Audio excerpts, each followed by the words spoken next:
नमस्कार।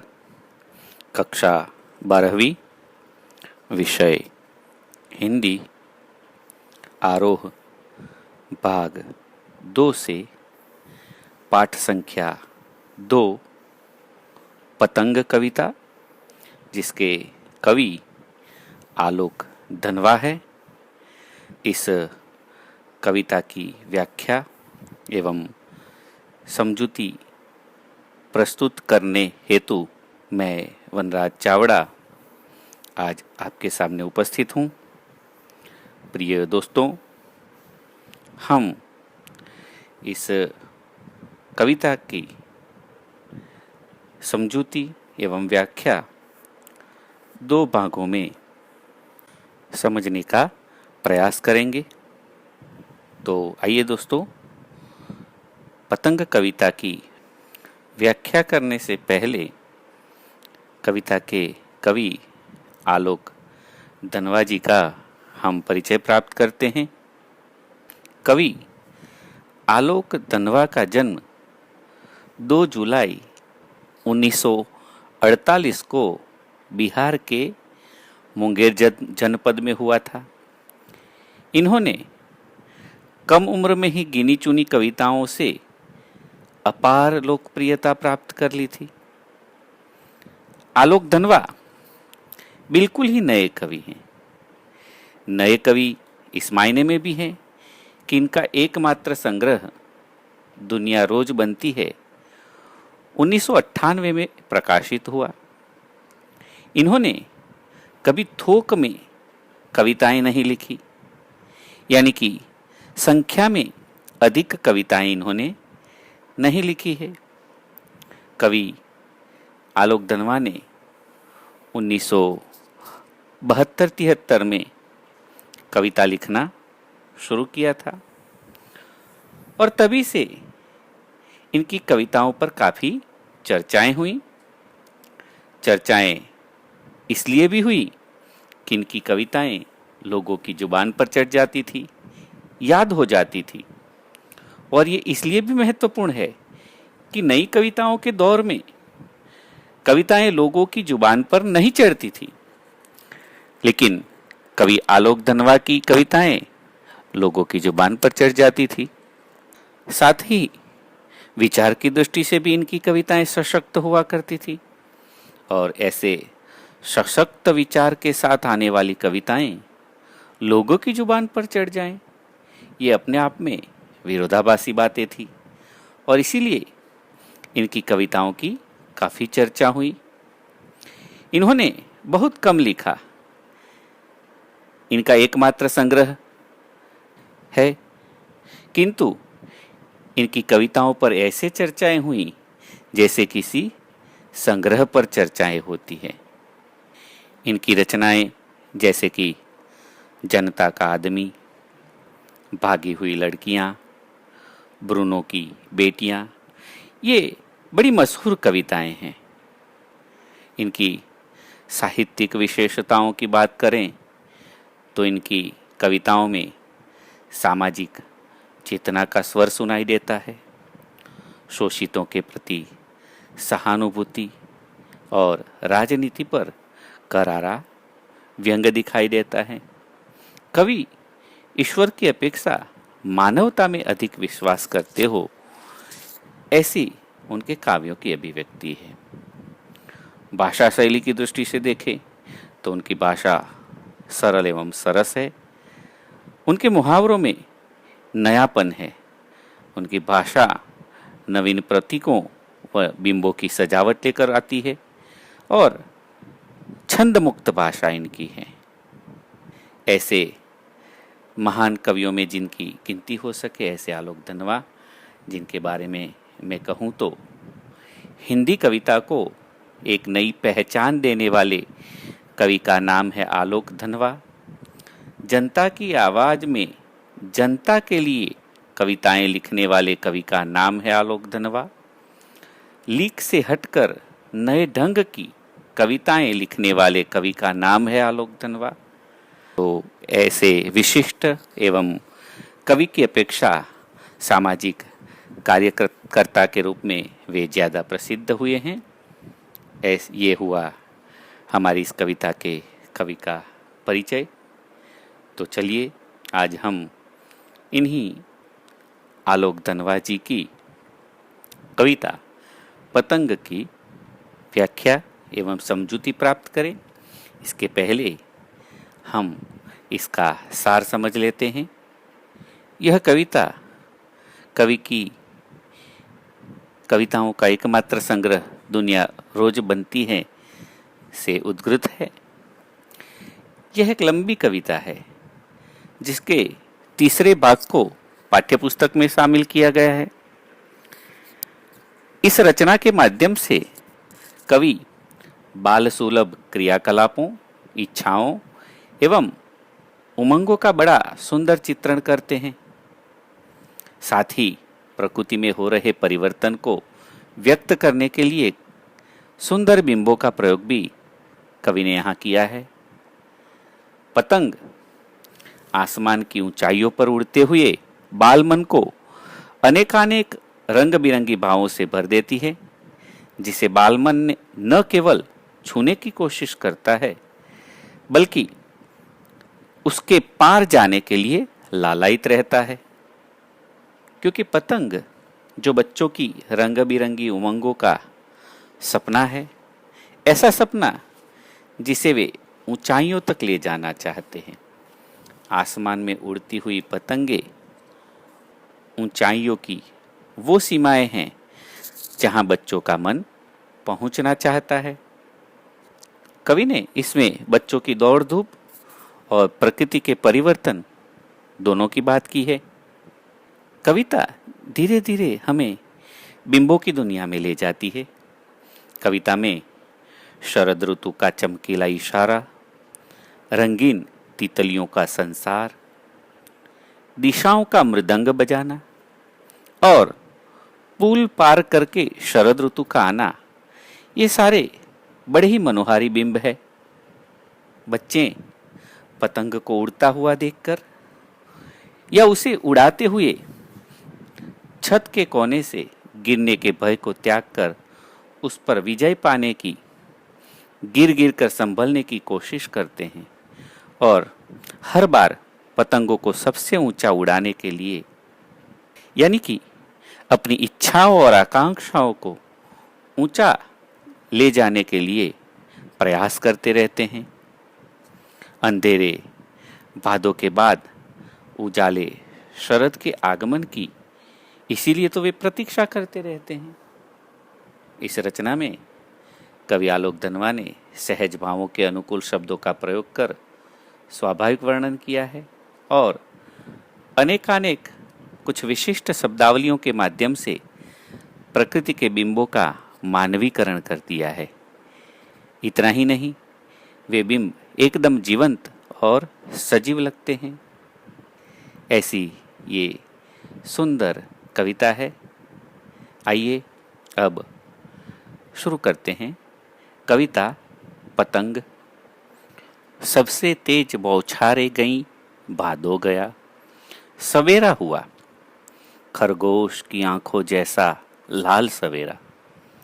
शरद आया पुलों को पार करते हुए, अपनी नई चमकीली साइकिल तेज चलाते हुए, घंटी बजाते हुए जोर जोर से, चमकीले इशारों से बुलाते हुए, पतंग उड़ाने वाले बच्चों के झुंड को। दोस्तों, यह कवि कहना चाहते हैं कि भादों का महीना बीत चुका है, भाद्रपद का महीना आप समझते हैं, और शरद आ गया है। भादों में होने वाली बारिश की तेज बौछारें भी चली गई हैं। भादों में काले काले बादल आकाश में मंडराए रहते हैं बरसने हेतु। इस वजह से अंधेरा भी रहता है, किंतु वह अंधेरा अब छट गया है। आसमान में धूल नहीं है और धूप में एक प्रकार का चमकीलापन है। जो कुछ भी बुरा था, आंधी तूफान भरा था, वो चला गया है। यानी कि भादों महीने में तेज बारिश होती रहती है, आकाश बादलों से छाया रहता है, इसलिए अंधेरा भी रहता है। लेकिन अब ये भादो बीत चुका है। आकाश एकदम स्वच्छ सफेद है और उसमें सुबह सुबह सूरज के निकलने की वजह से लालिमा छाई हुई है। दोस्तों, हम सुबह जल्दी उठते हैं तो देखते हैं कि सूरज जब पहले पहल निकलता है तो आकाश लाल हो जाता है। तो इसी प्रकार सफेद आकाश में सूरज की ये लालिमा ऐसे लगती है जैसे सफेद खरगोश की लाल लाल आंखें हो, और इसीलिए कवि ने यहाँ खरगोश की आंखों जैसा लाल सवेरा यानी कि शरद की सुबह को कवि ने खरगोश की आंखों जैसा बताया है। यहाँ दृश्यबिंब है और उपमा भी है। शरद आया पुलों को पार करते हुए। यहाँ शरद आया यानी शरद ऋतु है, उसे यहाँ एक किशोर के रूप में प्रस्तुत किया गया है। तो वह आता है, कैसे आता है? पुलों को पार करते हुए। कौन से पुल है ये? किन पुलों को पार करके आया है ये? तो बहुत सारी ऋतुओं के पुल, शिशिर, हेमंत, वसंत, ग्रीष्म, वर्षा वगैरह ऋतुएं हैं। इन ऋतुओं को पार करके ये शरद आया है। कैसे आ रहा है? अपनी नई चमकीली साइकिल तेज चलाते हुए, घंटी बजाते हुए, जोर जोर से। तो कवि कह रहे हैं मानो शरद कोई बच्चा है और वो अपनी चमकीली साइकिल को तेज चलाते हुए और जोर जोर से घंटी बजाते हुए आता है।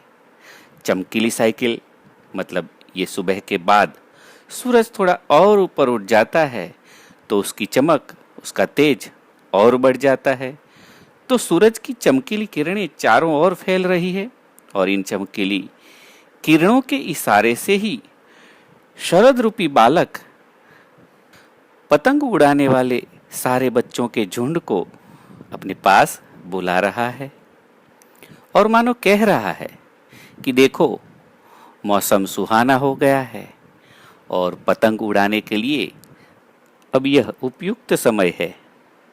दोस्तों, जैसे हमारी सोसाइटी, हमारे मोहल्ले में कोई खिलौने वाला आता है, कोई खेल दिखाने वाला आता है, तो वे लोग घंटी बजाते हुए आते हैं ताकि लोगों को उनके आने का पता चले। तो यहाँ भी शरद रूपी किशोर अपनी साइकिल को तेज चलाते हुए और जोर जोर से घंटी बजाते हुए आ रहा है। और क्या हो रहा है, आइए देखते हैं। पतंग उड़ाने वाले बच्चों के झुंड को चमकीले इशारों से बुलाते हुए और आकाश को इतना मुलायम बनाते हुए कि पतंग ऊपर उठ सके। दोस्तों, शरद ने इन बच्चों की सहूलियत के लिए कि ये पतंग को आसानी से उड़ा सके, आकाश साफ कर दिया है, आकाश को इतना मुलायम कर दिया है कि बच्चे सरलता से पतंग उड़ा सके।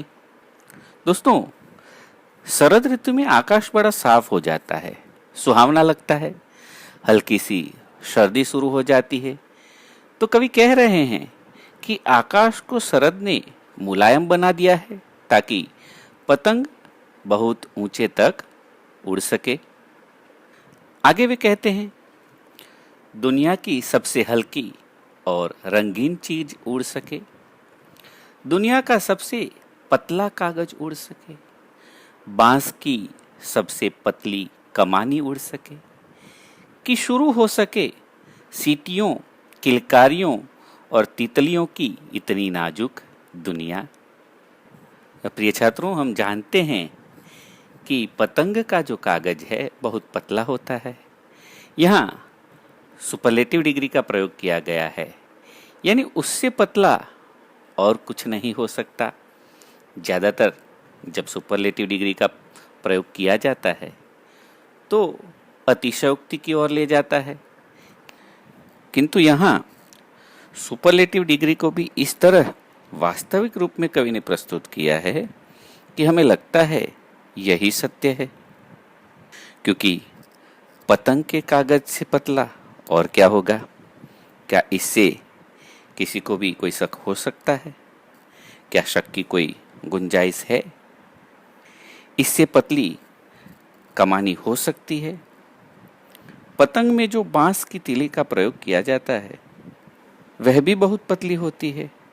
यहाँ सबसे हल्का और सबसे रंगीन, सबसे पतला कागज की तरह और क्या है? बच्चों का मन जो ऊंचे ही ऊंचे उड़ना चाहता है अपनी रंगीन और हल्की फुल्की कल्पनाओं के सहारे। बच्चों का मन भी नाजुक होता है, कल्पनाओं के पर लगाकर वह ऊंची उड़ान भरना चाहता है। यहाँ कवि ने इस और भी इशारा किया है कि जो कमजोर है वह भी ऊंची उड़ान भर सकता है, ऊपर उठ सकता है। पतंग का जो कागज है कितना कमजोर होता है, अरे उसे उड़ाने वाली जो डोर होती है वह भी, किंतु फिर भी वह कितनी ऊंचाई पर पहुंच सकता है। तो कमजोर व्यक्ति भी ऊपर उठ सकता है, इसकी बात भी यहाँ है। और बालक शरद यह भी चाहता है कि शुरू हो सके सीटियों, किलकारियों और तितलियों की इतनी नाजुक दुनिया। यानी जब बच्चे पतंग उड़ाएंगे तो वे आनंद से यहाँ वहाँ भागते हुए, किलकारियां मारते हुए दिखाई देंगे, खुशी से सीटियां बजाएंगे। किलकारियों का मतलब है बच्चे जब खुशी के मारे चीखते हैं उसे किलकारियां कहते हैं। और तितलियों की इतनी नाजुक दुनिया फिर से शुरू हो जाएगी, ऐसा बालक शरद चाहता है। तो शरद ऋतु आ जाने के बाद ऐसा वातावरण फिर से तैयार हो जहां बच्चों की दुनिया खुशनुमा, तितलियों की बाती रंगीन और नाजुक सी हो जाए। हम यहाँ रुकते हैं। बाल सुलभ इच्छाओं और आकांक्षाओं की अभिव्यक्ति करने वाला ये सुंदर काव्य है जिसमें हमें बाल मनोविज्ञान के भी दर्शन होते हैं। अगले वीडियो में हम आगे की कविता की व्याख्या करेंगे। आज इतना ही। नमस्कार, सबका मंगल हो।